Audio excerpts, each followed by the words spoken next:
tugire Kristo bakunze wa mukama aho muri ku mpande z'isi tugire Kristo musango w'amahoro ya Yesu Kristo urukundo rw'Imana inema zikomoka ku butatu bw'Imana Imana imwe rudende bihaze imitima yacu ibyo inyotewe kugira ngo dushobore kubaho turambye kandi tururaniwe. Ndabahaye ikaze muri uyu mwanya mwiza w'izamu riri hagati ya saa sita na saa cyenda. Ni izamu rya mbere ritanguriye uyu munsi wa gatanu igenekerezo rya 14 ukwezi kwa 11 2025. Turi ku munsi wa 318. Turacyasigaje iminsi 47 kugira ngo uyu mwaka wa 2025 tuwujabuke tujye mu mwaka mushasha w'ibitangaza bidasanzwe. Yesu wa mu bitangaza bidasanzwe nimaze muri tutoroje ibitangaza nyene nakoni Imana yakugabira igitangaza mugari bidasanzwe vuga ngo bidasanzwe Imana idukorera. Nero kuri iki gicaniro umubavu wawe ugere ku Mana, ishikanwa ryawe rigere ku Mana, akamotera ku rukundo kikiza n'ibyishimo byawe kabe muri wowe kavuye mu ijuru, katwikonekite n'ijuru, twihuze n'ubwami bw'ijuru. Dusenga Imana kuko niko kagozi kadufundikanye n'ububasha bwa rudasumbwa, ariko kandi tuyisenge tubikuye ku mutima kugira ngo podium ingazi umukama yururukira ko ije kuba iyo ukuri. None rero dusenge imbere yo kuganira gato, dusange kugira ngo duce tuganira turabe icyo dukwiye gukora kugira ngo uburozi n'abarozi bive mu buzima bwacu tubone gutunga dutunganirwe. Dawe wacu Yesu vyagiye mu ijuru, we Mana se umwami wacu Yesu Kristo, wowe mukunzi mwiza, wowe muremyi w'ubuzima dufise, wowe mudahangarwa, wowe mweranda w'Isirayeli, urakari nazo cyane mu buzima bwacu nyaguhora ku ngoma, kuko waduteye iteka, uraduteturiye mu makuba y'ubwoko bwose, uduhaye kukubona, uduhaye kuza gusenga, uduhaye kuza kuninaza, uratubwira n'iteka kuduteye mu bandi kontu tubyuye ukatubwira ati bane banje nimuze mu nsenge. Turazi ko hari ikintu kidasanzwe uje gukora ku buzima bwacu. None rero se mukama nuganze nusabwe nuririmbirwe kandi usengwe na bose. Tugusabye igitangaza kugira ngo tugire amagara meza, igitangaza kugira ngo twitwe izina ryiza, igitangaza kugira ngo dutunge kandi dutunganirwe. Dusenze tugusaba igitangaza kugira ngo twiyumve mu ngoro yawe, twiyumve mu nyonga zawe, twiyumve mu ruhongore rwawe, dutandukane n'icyo cyose cyitwa icyonyi, maze ubutware bwawe utware muri twebwe tubone kubuhuka ku mivumo, ku by'ibisokoro n'ibisokoro bibi byose bihanamiye ubuzima bwacu. Twijajaye turitikirije amaraso meza ya Yesu Kristo, nitwijajaye turitwikirije ububasha bwa Yesu Kristo, nitwijajaye turitwikirije impuhwe imbabazi za Yesu Kristo. Kandi turasabwe mukama udutere iteka, utunezereze, uturinde kubabara, utwagurire imbibe kandi ukosore ibidakosoye muri twebwe, uduhe kubaho nk'uko ubishaka. Umutima w'Imana mwigisha w'ijambo ry'Imana kugira ngo iri jambo rigira akanovera, iri jambo rikomere muri twebwe, iri jambo rigira icyo ryubatse muri twebwe, iri jambo rigira icyo risenyuye muri twebwe. Iki gicaniro kigere mu ijuru koko, kaze utwongorere, kaze utubwire icyo twokora, kaze utubohore, kaze uduteturure, kaze udutwikirize ububasha uvuye mu ijuru.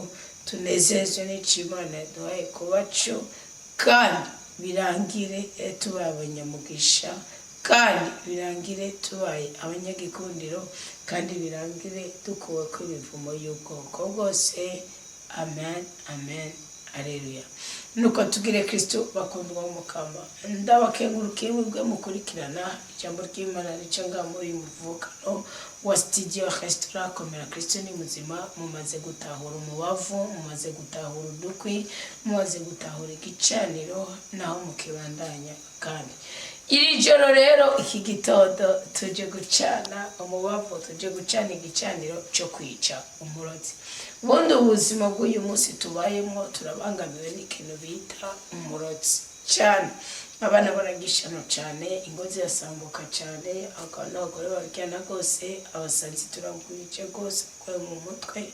Turafise ibintu byinshi byitwa uburozi, ariko kandi turafise n'abarozi. Ariko ibirozi hari igihe bitava ku murozi bikava kuri mwene byo nyene, usanga ibyurya ibyunwa uko wicara uko ugenda nabyo biraroga ubuzima bwawe. Ariko uyu munsi nje kuvuga uwo bita umurozi mwisi y'umwuka, uvanga ukuri n'ikinyoma. Daje ubwira Imana ko turambiwe no kubana n'abarozi, turambiwe no kugendana n'abarozi, turambiwe no gusangira n'abarozi, turambiwe no gukundana n'abarozi. Abantu rero muzengerejwe n'abarozi, abantu mufise ibicaniro by'abarozi, abantu mufise connection y'abarozi. Nagira ndababwire yuko umurozi adashobora kugira ijambo utamuhaye ijambo. Oya, reka mbakara imbere ko tuganira. Umurozi ntashaka kugira ijambo utamuhaye ijambo. Mwugarire umurozi ntase kugira ijambo mu buzima bwawe. Igitabo cyo guharura ijambo rya kabiri rya Barahamu.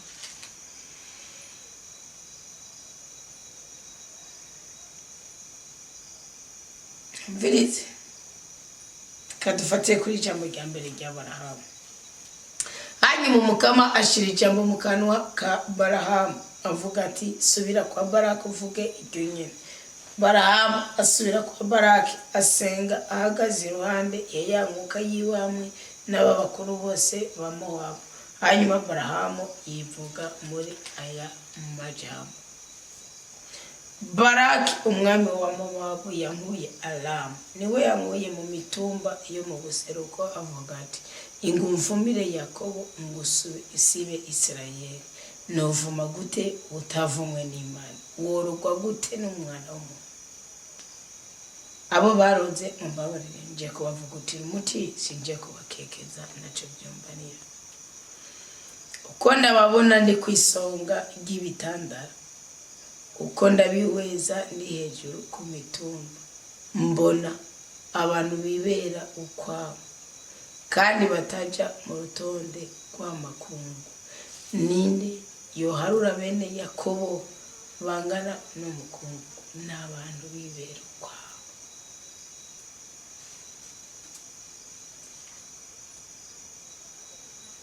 N'abantu bibera ukwabo. Inde yoharura n'icakane ca bene Isirayeli? Ese nopfa urupfu rw'intungane? Ese amaherezo yanje yebanga yawe? Uyu mugabo Barahamu yari yagerewe igihugu.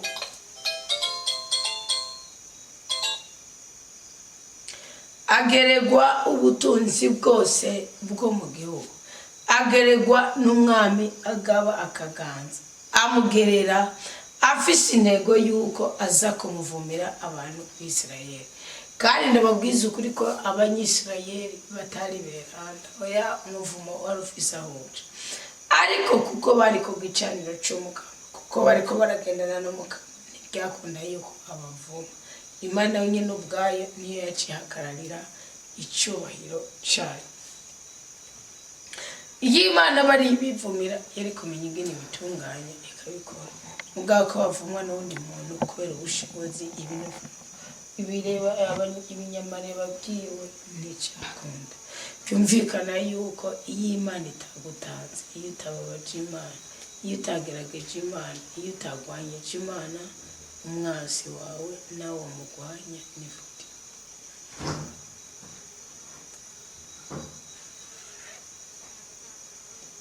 Umwasi wawe nawe wamugwanya naco, nawe wamugwanya uwo mutsinda, kandi nawe yo kugwanya n'ifuti niyo gutsinda. ngoma ndababwire yuko umurozi adakwiye kwinjira mu buzima bwawe. Kubera iki? Iyo umaze kubona umuntu Imana yakuye ko amaboko, Barahamu icyamunaniye kuvuma Abanyisirayeli, icyamunanije niki?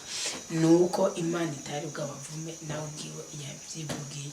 Byumvikana ko iyaba Imana yari yarabavumye, yaba bari barikuye ku Mana, Barahamu yari kubavuma bikemera, bari kugwa mu butayu, bari kugwa mu bugaragwa.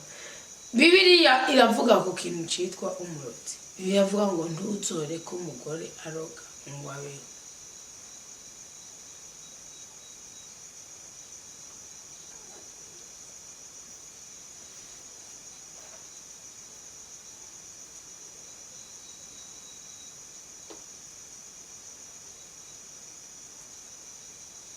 Ntuzoreke umugore aroga ngo abeho.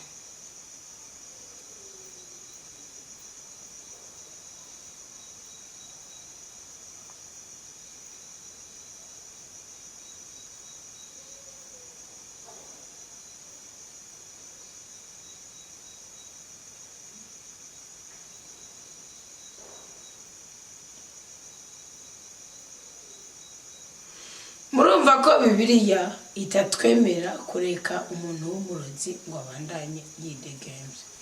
Iri jambo Imana ribabwiye bariko baratandukana, bariko barava mu Misiri baja muri Kanani. Ba Kristo ndababwiza uko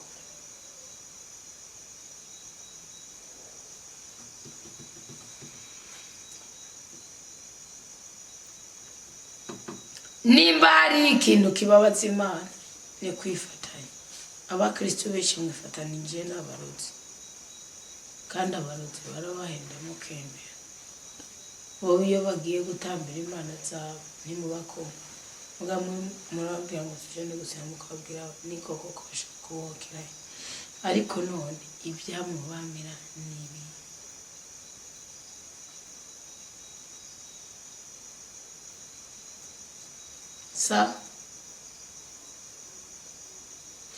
Nimba Imana ivuze ngo umurozikazi ngo umugore aroga ntakabeho, ntimukamureke nkabeho, birasigura ko ikintu cyose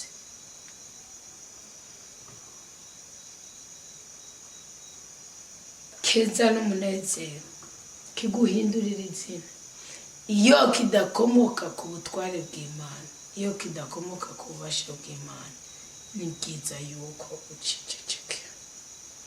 Imana irafise ubutunzi bwayo yatubikiye, Imana yafise ubutunzi bwayo yatugeneye, Imana yafise ubutunzi bwayo itagomba ko ari umuntu n'umwe yogirane iyo tuvogera muri ubwo butunzi Imana yatugeneye. Mu gitabo cy'amategeko niyo umukama ariko aravuga, cyangwa mu gitabo cy'ibyagezwe bivene birizo, umukama ariko aravuga ngo niwamara gushika mu gihugu, mu gitabo cy'amategeko 18:9, umukama Imana yawe aguhaye, ntuze wige gukora amashano akorwa n'ibyo bihugu.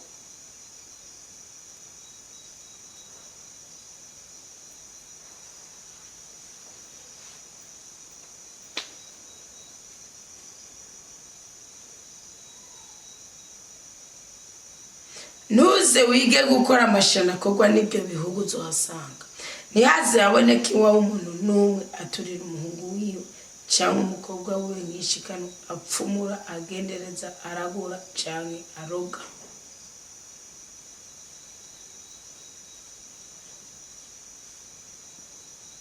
Ntuzohirahira.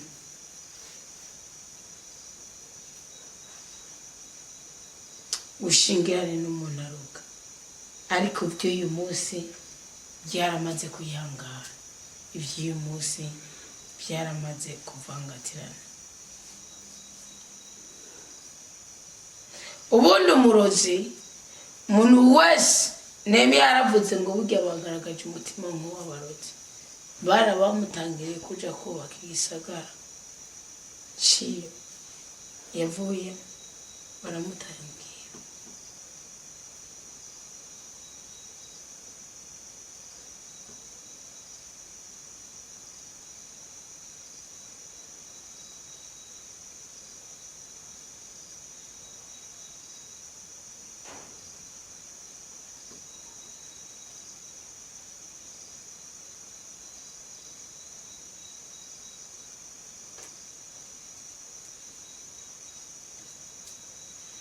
Iki kintu umurozi ushingiye ku marangamutima yawe, ugashingira ku byo ukunda, ugashingira ku byo ushaka, ugashingira no ku buryo ushaka kubironka, ucige ko neza. Kubera ko igihe cyose urose ikintu ukakironka kugeza utabikibiriye kuwe, atari Imana kiguhaye waciye mu manyanga magatingiti zabi ngo rwaba urugero rw'ubutunzi, uhemukiye Imana.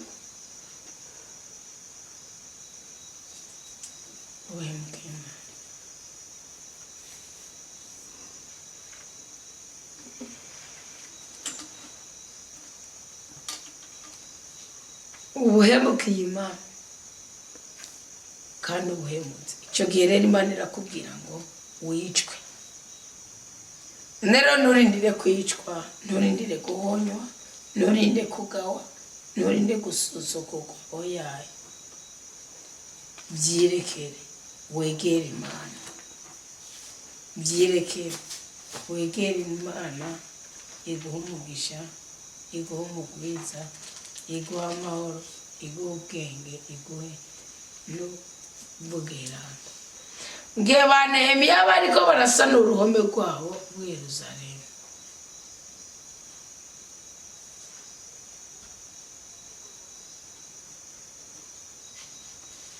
baravuze ngo uwabandanije asanura ni Yedaya mwene Harumafu, ashikana imbere y'inzu yiwe akurikira.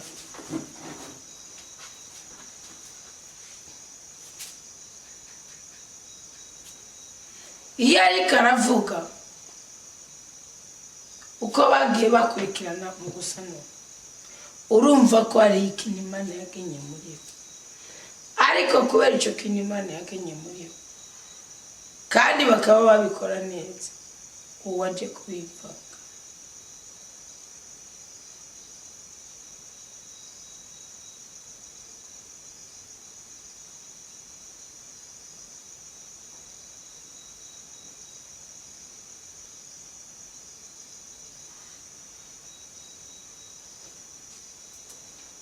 Nehemiya yaravuze ngo ibyo byose muriko muritwaza ntimwamenye uko Imana yatunganije ibyo yari ishaka kubakurikira.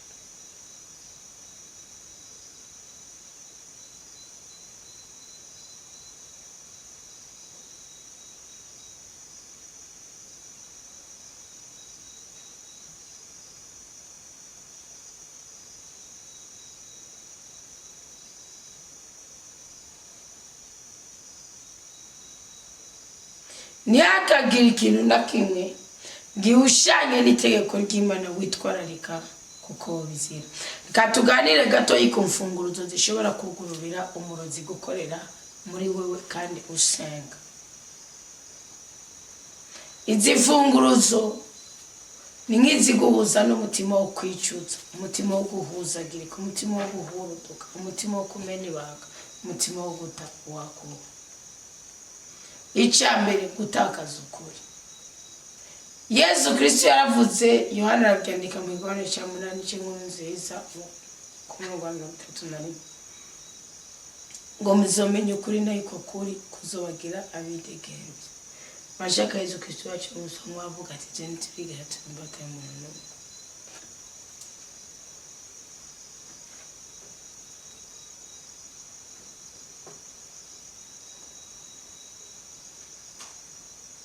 Igihe cyose umenya umuntu kama icyo gushaka, igihe cyose umenya ukuri ko ubuzima bwawe bwa buri munsi uhabwa umugisha. Mbwira utabamenye icyo ukora cyose usanga kandi yatakuri uvanze mu mutima wawe, usanga ugendana n'indyarya, usanga upanchiritse, ubwira ko wivuga ubwanwa bwamaze uvuga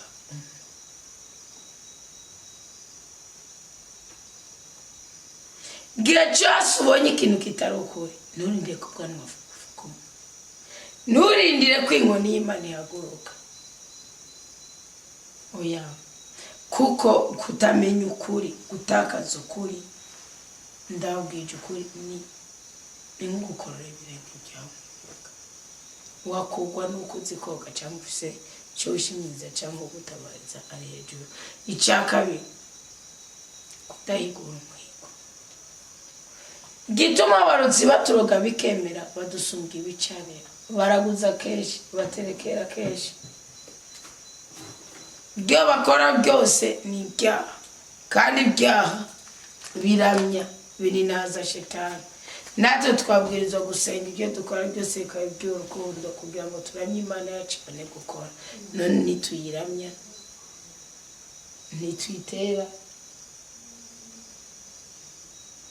gukora, nituyihamagarira gukora, iryo niryo kosa dufise. Niyo mpamvu Imana ivuga ngo Yakobo yaravuze ngo Eliya ari umuntu nka twebwe, Yakobo 5:13-17. Eliya ari umuntu nka twebwe, agira umwete wo gusenga Imana itwara imvura, agira umwete wo kongera gusenga Imana igarukana. Ni kuvuga iyo witandukanije n'umurozi ukamenya ukuri, ubu bubiko wowe nyine ubwawe uhinduka ububiko bw'umugabo. Icya gatatu ni kwijajara. Umuntu yijajara umurozi aramwinjirana, kandi mu kinyevura, kandi mu bugwaneza. Umuntu yijajara umurozi aramwinjirana. Icya kane, gutakaza ishishiro. Ubundi gutakaza ishishiro kare twabonye muri Isiraheli ni gukora ikintu ku cyuma, ukavuga nkajya nk'icya 10 cy'umukamo sikini ngombwa guterera.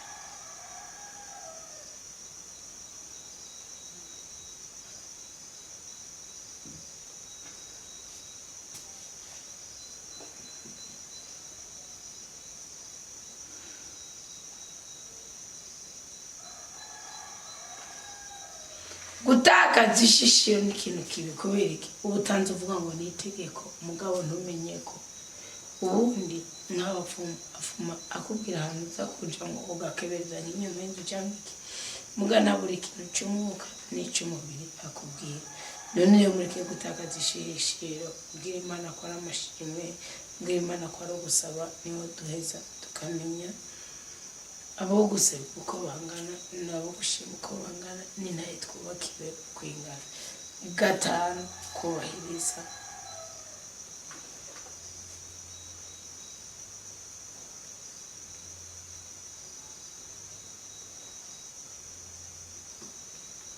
Kubahiriza umuntu gusumba Imana ni ikintu kibi cyane. Ntihakagire umuntu n'umwe yabwawe n'umugore azo gutandukanya n'itegeko ry'umugabo, kuko nakubenga, naguta, nakwanka, Imana izogutora. Nawe ko wataye Imana niguta nayo ndazogutora. Usinaga icya 10 ng'umugore twabihurije ko muri henda rwose, muri henda kandi muri henda. Iki rero ni igihe cyo guhagiza umukamo, iki ni igihe cyo gushimagiza umukamo, iki ni igihe cyo gutera n'imvugo hagati na hagati, tugashimagiza umukamo kuko yatugiriye neza. None rero Imana mushobora byose iduhezagire, iduha amahoro, iduha umugisha n'umugwiza. Witandukanye n'abarozi. Izi funguzo 5 zugurura umuryango umurozi yinjiramo: kutamenya ukuri, kandi kutamenya ukuri mbakora ko muri yakinyama, kudahigura umuhigo wahigiye Imana. Imana ukayibwira ati nzonzo, ikabikora ikagukorera, ariko bikarangira ubuhemutse. Kwijajara byinjiza umurozi n'umunyigereje manifesti wawe.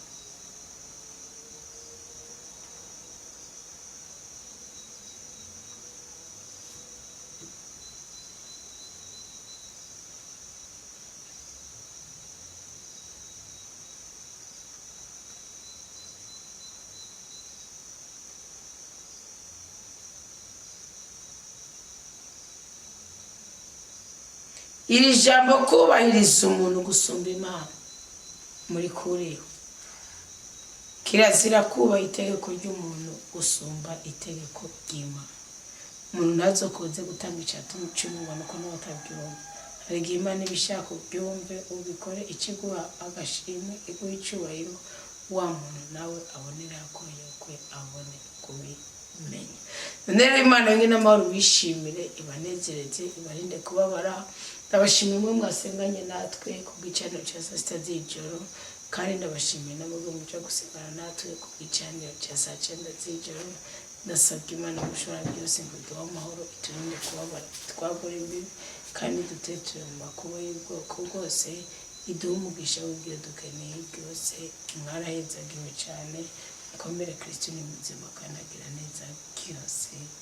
Amen. Mu izina rya Yesu Kristo natuye umugisha, ndasa umuvumo, natuye umugwiza, ndasa gukeranirwa, natuye amagara meza, ndasa amagara mabi, natuye agahimbare, ndasa agahinda, natuye umunezero, ndasa umubabaro, natuye ububasha bwawe, ndase ububasha bwa Shetani yugozana na hose. Amina, amina, aleluya. Umukama abone gusenga kwawe, yumve gusenga kwawe, umukama hazi ibyiza umutima wawe, kandi akwagurire mu byo ukora byose, uhabwe umugisha n'umugwiza. Twarahezagiwe. Amen.